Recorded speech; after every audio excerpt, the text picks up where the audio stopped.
Anyways, welcome back to the house. Yes, today I decided to come on camera. I'm like, let me give the people my face. I want to give y'all the people my face. So when I come on camera, you know it means business, right? Anyways, no, I'm gonna take my time.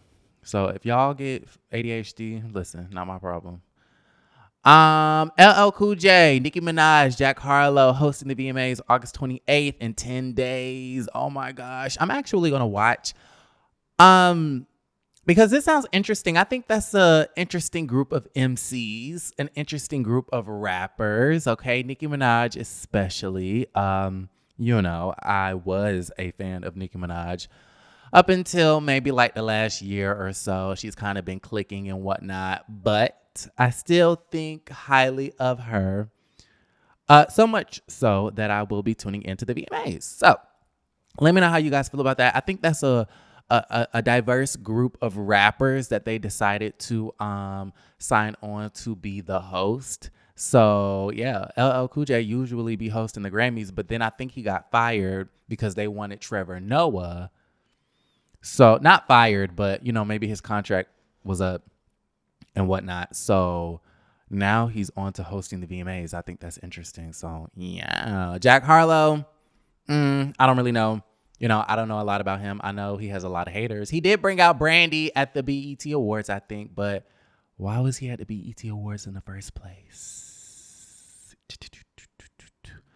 Right? And wasn't that song a sample of another white rapper? Anyways.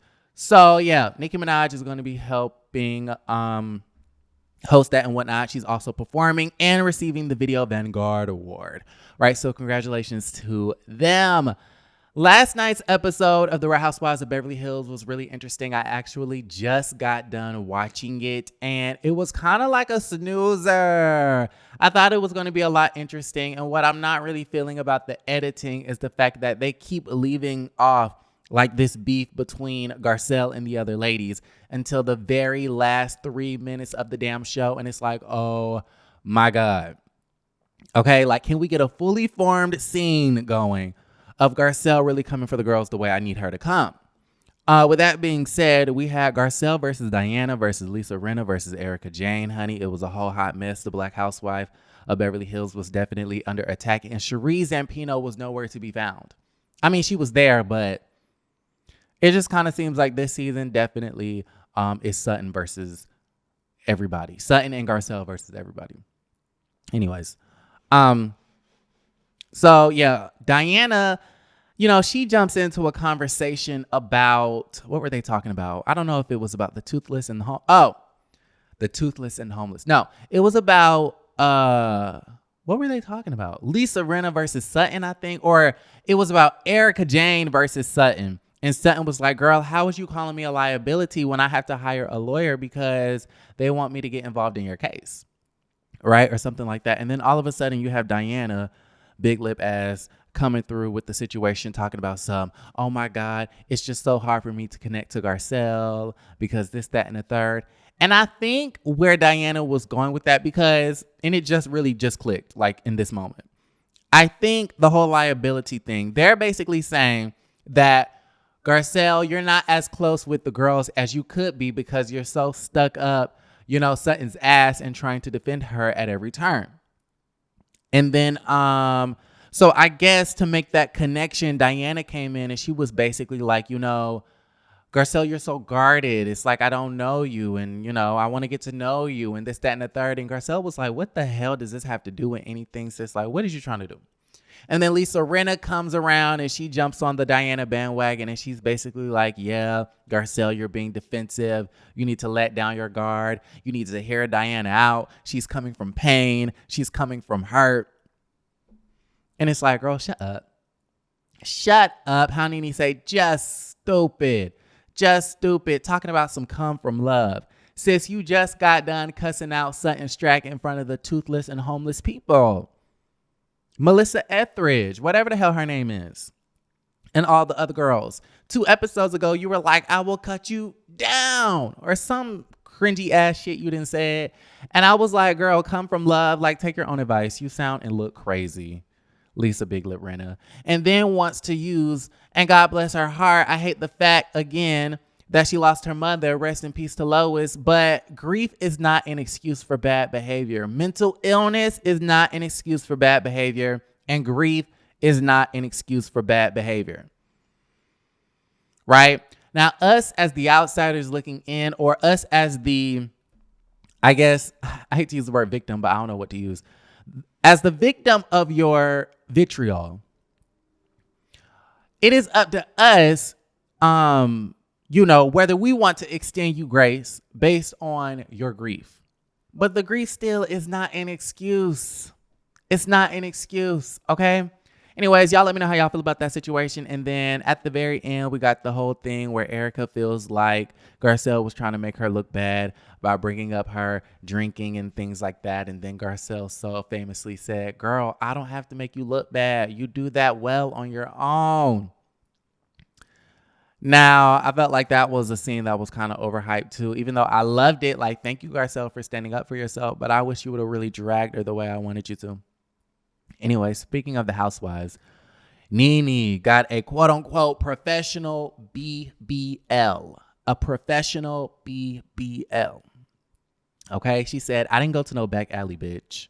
I got a professional BBL. Let me see if I can look it up, because I actually have, like, nothing in front of me. Oh, here it goes. Nene Leakes live streams video of her BBL child. My friend sent me this last night, and I was like, what? I saw it, but then it, like, didn't click. Like, I scrolled past. So I said Lipo 360 would be great for me. He can do my bra roll. He can do my stomach and my sides, right?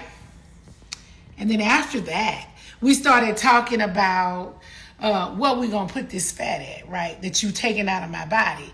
Well, everybody's doing a BBL, right? I'm not a fan at all. I just think that the old folks home many years from now are gonna look crazy, everybody with giant booties up in there. So I said to him, I like my ass.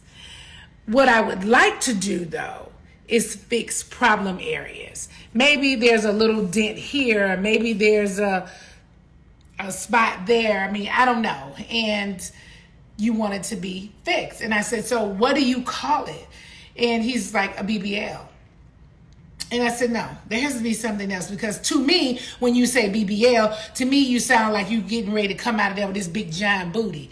And that's not what I'm looking for. I'm only looking to fix my problem areas. So we call it a professional mini BBL.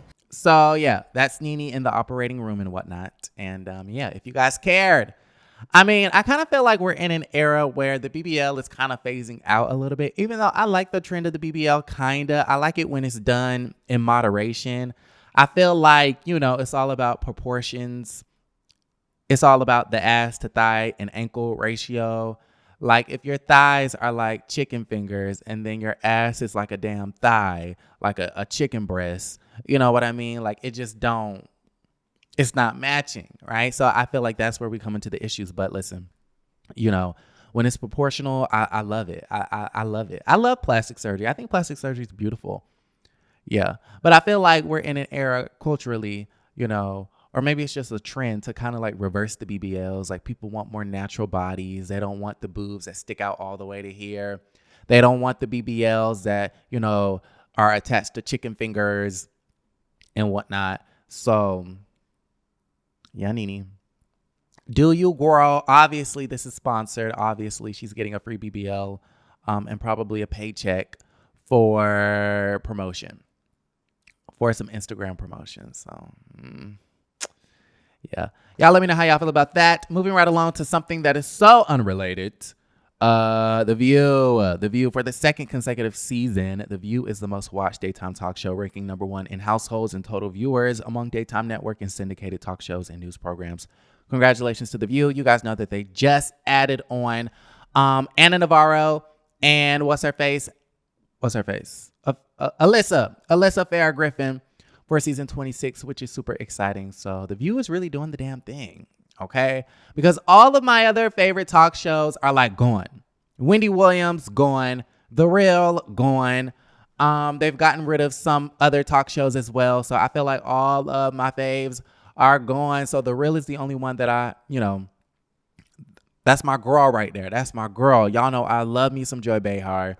I love Sarah. I love Sunny. Whoopi. Yeah. No, I love Whoopi outside of The View. I'll say that.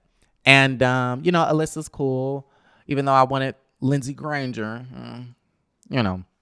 Anyways, y'all let me know how y'all feel about that situation. I actually need to binge The View, as we speak right now. I've been missing out on, the past 2 weeks of content. So, yeah.